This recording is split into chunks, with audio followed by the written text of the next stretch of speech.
As a true and well-seasoned fan of Angel the show, I've watched Angel repeatedly since it first aired, so I feel suitably qualified to state that Angel Season 4, the first half of it at least, is an awe-inspiring triumph.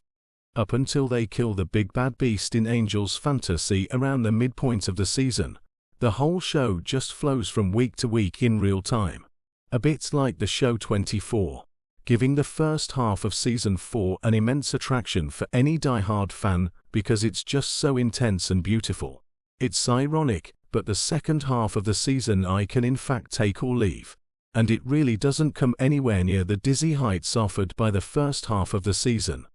Even though the characters are the same, the story in the second half of the season just doesn't allow for them to show themselves at their peak, as they are in the first half of the season, which truly seemed to bring out the best of all of them. The writing and story was just off the hook during the first half of Angel Season 4, but the people that wrote the show just seemingly couldn't sustain that level of intensity and quality for an entire 22 episodes.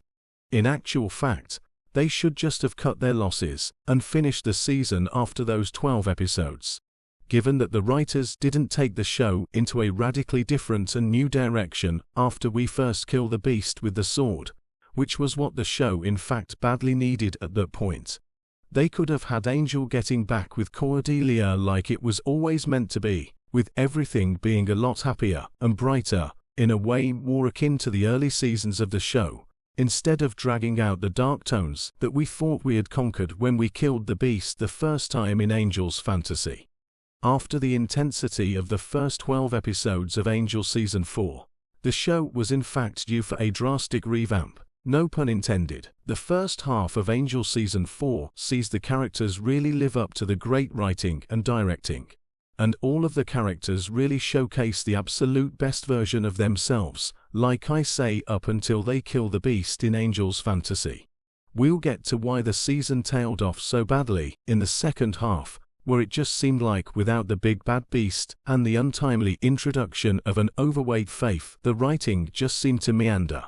And it really does feel like 12 episodes could well truly have been enough to showcase a great and immaculate season of perfect television. Believe it or not, it's the start of Angel Season 3, where we actually see the show start to take on a whole new dimension, and it's kind of weird. Like I say, I've just started to watch The Vampire Diaries, having never seen that show before, and it just sort of brings it all home that some shows can in fact take several years before truly hitting a great stride in all of the characters' glory.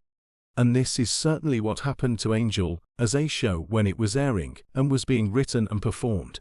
From the start of Season 3 onward, until we kill the beast in Angel's fantasy during the middle of Season 4, there's a certain prolonged period that's always worth coming back to, because it truly shows another dimension of the characters that we never really get to see neither during the early season's incarnations, nor during the ill-fated Season 5, which eventually led to the show's cancellation from the network, due to it lacking so much in comparison to the period I'm referring to. Thankfully, Season 4 still has Connor, which is rare given his absence during the early years, and the amazing storytelling that led to his introduction at the end of Season 3 as a teenage son for Angel to deal with and interact with all of the characters. That in itself is go-to television from me if ever there is such a thing, what with all of the amazing Holt/Justine/Wesley and Sargent stuff that there is to draw off. That was just great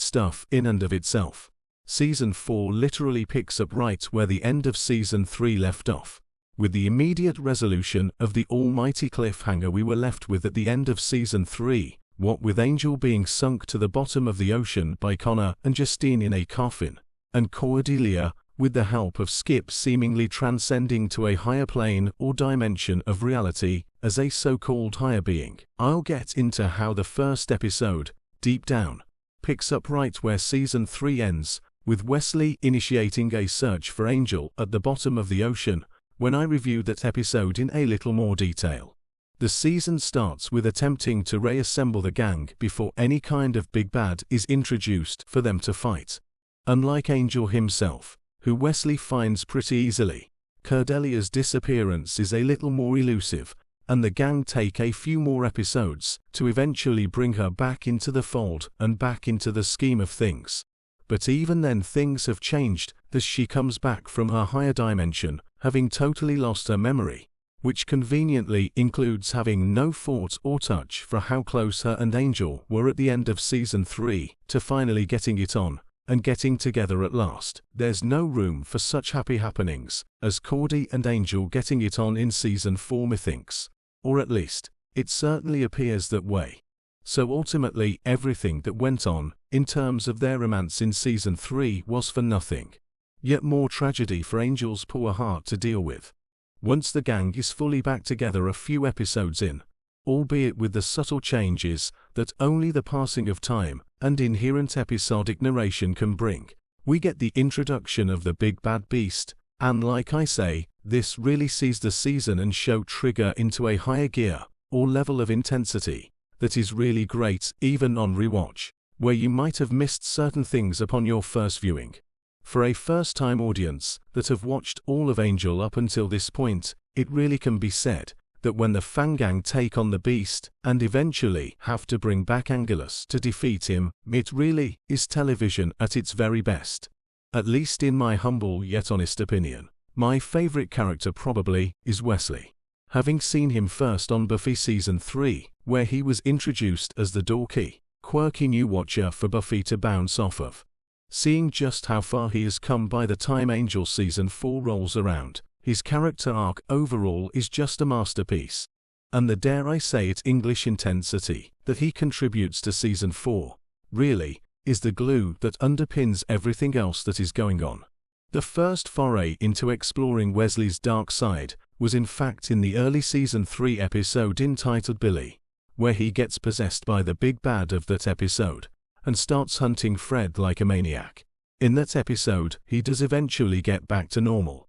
but the seeds are sown for a great start of straying from the gang in terms of his ostracization, and both the character and actor really do amazing things for the show up until they kill the beast at the middle of Season 4. Connor came in with a freshness at the end of Season 3 that we don't quite recapture during Season 4, although his presence is very welcome amidst the ensemble cast. His character has kind of mellowed and developed to fully integrating into the gang at this point, although it must be said that a lot of his initial charm came from being apparently new to planet Earth, when he was still trying to figure everything out about what it meant to start living here after living in a totally different Quartoth reality. He's pretty much fully adjusted by the start of Season 4, so it's honestly a bit disappointing that they could have played out or explored on his being new to planet Earth a bit more than they did perhaps. Instead of just assuming that between Seasons 3 and 4 he had fully adapted to his life in LA,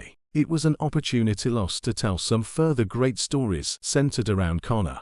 And they could have gotten to many places with his character in this regard. But for the purposes of this actual season, the writers probably just didn't have the time or the desire to play into the whole Connor is still new to the world thing. So Sojourn's gone. Linwood gets killed off in the first episode, Holtz is dead, and Justine appears only in the season's opening episode, so really it is all change in the cast dynamics for Season 4, despite the narrative being a direct continuation from Season 3. Fans of the way things worked in Season 3 will be left a little disappointed therefore, and such character losses do help to push the show into a darker, more intense direction. Undeniably, the relationship between Fred and Gunn was at its peak during Angel Season 3. And although Fred takes a darker, somewhat lesser role in this season than she had in Season 3, in Gunn we really see a great shift into him embracing a stronger,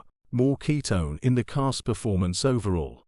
And his presence is actually a lot more important to the show's narrative in Season 4 than in Season 3, albeit where admittedly his stories, particularly his romance with Fred, were perhaps a little more touching and interesting.